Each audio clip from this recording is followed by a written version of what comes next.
That is a huge question that comes up frequently. Why do we have to do this since Jesus did it all? Well, I want you to understand, I do believe that Jesus, you got to get this. I'm going to help you here.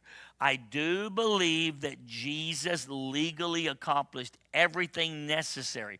That's what he meant when he said, it is finished. And then he gave up the ghost, gave up his spirit, and died.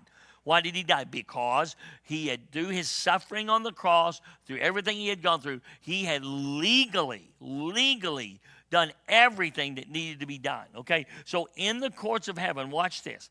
So having said that, here's what we do. In the courts of heaven, we take all that Jesus accomplished and we present it as evidence. Because what we're actually doing in the courts, please hear this, what we're actually doing in the courts is contending to bring into reality everything Jesus died for. Now, all of us would admit, Jesus, listen, at least I would, Jesus died for everybody to be healed, but everybody doesn't get healed. Jesus died for everybody to prosper. Everybody doesn't prosper. Jesus died for families to be heaven upon earth, but a lot of families aren't heaven upon earth. Why is this? Because the enemy is still claiming a legal right against people. It is my job to take all that Jesus did and contend with it in the courts, present it as evidence until the reality of that manifests. You got to understand this. This is what I have learned and am learning to do. For instance, Colossians 2:14. Okay, this is, you see, someone said, well, see right here it says what Jesus did. Absolutely. What do? This is this is the stated verdict of the cross. I take the stated verdict and I present it as evidence.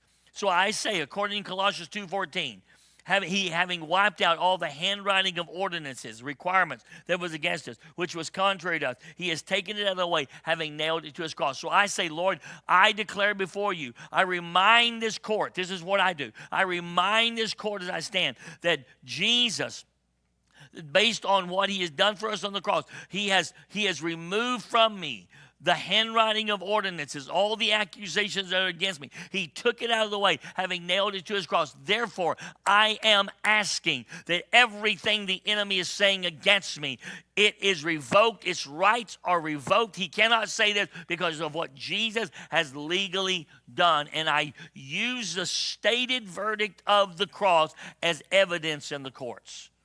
Okay, that's what you do in presenting what Jesus has done. Why? Because we are contending for everything he did for us to become reality. Well, for instance, another one, Galatians 3:13. It says, Christ has redeemed us from the curse of the law, having become a curse for us. For it is written, cursed is everyone who hangs on the tree. Well, I hear people, you're not under a curse. Well, no, legally you're not, but functionally you are. And we'll touch this here in just a moment. So what do? I come into the courts and I say, Lord, I remind these courts that according to Galatians 3:13, the stated verdict of the cross is that Jesus became a curse for me. Therefore, I'm no longer in the curse. So any curse the enemy is claiming a legal right to use against me, I say let that right be revoked on the basis of who Jesus is and what he has done. Let his body and his blood that he offered for me, let it speak in my behalf before your courts. And I present as evidence the stated verdict of the cross. Okay, and this is one of the things I am consistently learning how to do in the courts of heaven, okay, as a New Testament believer. Okay, anything you want to? Yeah, when I read that question, I think of Hebrews 7:25, where it says that he lives to make intercession for us, and that in Hebrews 7 talking about how he doesn't have to offer any more sacrifices because he made the one sacrifice. So I think if we don't have to operate in the courts of heaven, then why does he feel the need to live to make intercession for us? Because something obviously is still trying to resist us, but it's like we have to come into agreement and alignment with that present day intercession and that sacrifice that he made for us once and for all, that perpetually speaks for us and lives to make intercession for us from. You see what Mark is saying there, he is our intercessor. And he is the one releasing judicial testimony in our behalf. That's what his intercession is. It is judicial testimony being released in our behalf. Okay, because he's the high priest. What do high priests do? They function legally. He's the mediator. What do mediators do? They function legally.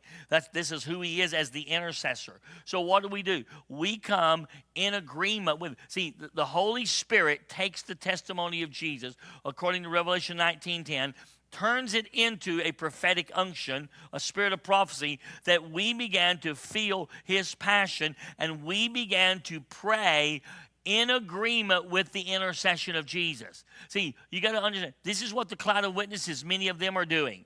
This is what we do, those of us that are yet in the earth.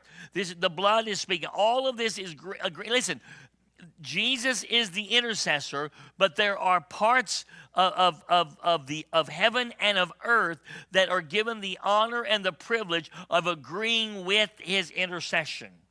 And if we can get that, we begin to realize this is one of the ways we function in the courts of heaven. We come into an agreement with that which he's saying. See, the reason the cloud of witnesses can do this in a perfect way is because Hebrews 12:23 says, we have come to the spirit of just men made perfect.